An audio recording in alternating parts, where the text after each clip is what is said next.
What I'm going to show you today is how to make an easy rain gauge for the garden. That what you're trying to do is get an indication of how much water is actually going into the ground, because it's really easy to think that it's been raining all night, but in reality it just rained as you were going to sleep and as you got up in the morning. And so it's a good idea to actually know how much is going into the ground. So if you want to grab a plastic bottle, I'll show you how to make a little homemade rain gauge for the garden to keep an eye on the watering. If you want to be really scientific, of course, you can always measure the mils and divide it by the area of your circle, so you can get a formula for area off the internet. It doesn't really matter precisely how much. What you're trying to get an idea of is how much water has actually gone into the ground.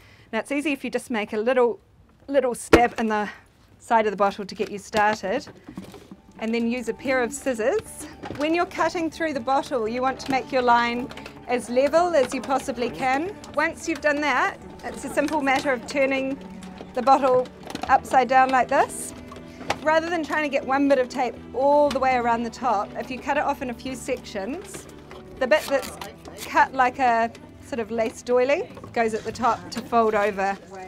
And the most important thing with this is that it might not be an exact how many millimetres rain it's been, but if you use this and you keep a record in your garden diary of whether you've had 1, 2, 3 marks of rain, you'll start to get an idea of actually how wet it is, so it gives you a measure to work against. The best place to put it is in your actual, the spot that you're most interested. So your vegetable garden's normally the area that needs the most water, and so just popping it into the middle of your vegetable garden gives you a really good idea. And then if your vegetable garden's a bit sheltered, you'll be seeing that the rain's not actually getting to it, so you might need to make a bit more effort with hand watering. The best time for watering is early in the morning, getting up so that the plants have got all that water ready for their growth during the day. If you're not a morning person, you can do it at night, it's fine. But it's just in those cooler parts of the day where you've got less transpiration, so that if water's sitting on the surface, it doesn't just all evaporate off. You give it a chance to soak into the ground and into the roots. You should always try and avoid putting the water onto the leaves of the plant, because you want the water to be going down into the roots.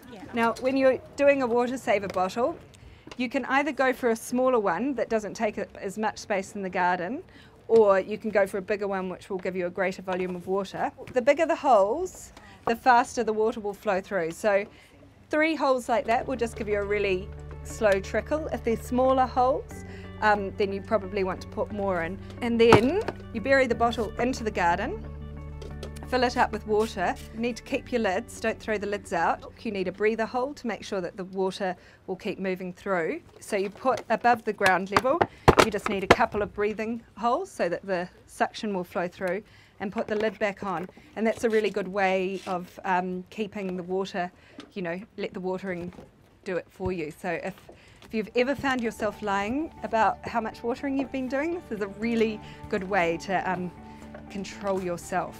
Then the other thing that we wanted to talk about with the water is mulching. You'll notice that there's bags of Daltons Mulch there.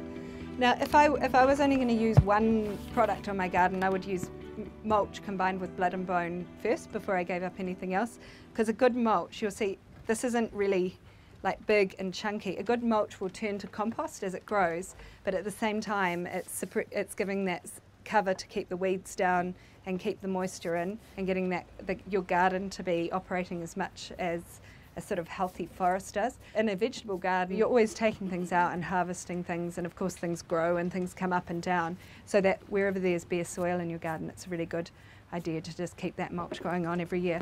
What the blood and bone does underneath is that it means as the mulch is breaking down, it keeps the nitrogen levels up and nice and high, so that the mulch becomes food for the garden as well as improving the soil quality. The other thing that is really important is harvesting in the garden, and it's something that I think sometimes people are a little bit reluctant to really get stuck into, and they wait till things get really big. And the fact is, if you've got too much food, you really need to be picking things when they're young and fresh. The more you're actually picking your crops, the more they're going to actually replenish and keep you with the food that actually tastes good and has the best nutrients in it. You need to be thinking around this time of year of starting to grow crops, get seeds going and little seedlings going, even for your winter garden. And I think by not doing that soon enough, a lot of people just give up on their vegetable gardens at winter, whereas if you start now thinking about sowing some seeds to put in the garden, whilst you don't want to be outside so much in the winter and everything goes slower, it actually isn't as much work, and you can actually put things in the ground and they sit there sort of doing their own thing, and if they're well mulched. So it's good to be a little bit rash and just get stuck into it and pull things out and get going with that sort of thing.